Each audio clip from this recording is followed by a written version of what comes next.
చెప్పాల్సి చెప్పమ్మా.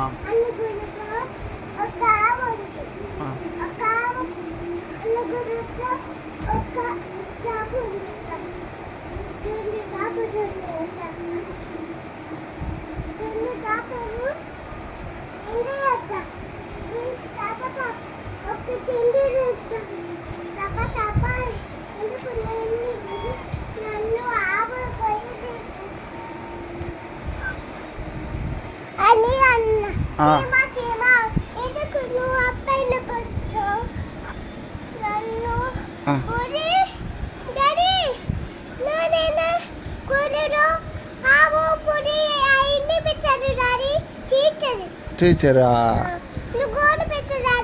పెడతాను. కథ చెప్పమ్మా, చేపల కథ చెప్పమ్మా, నాకు చెప్పమ్మా ఒకసారి చేప కథ చెప్పవా.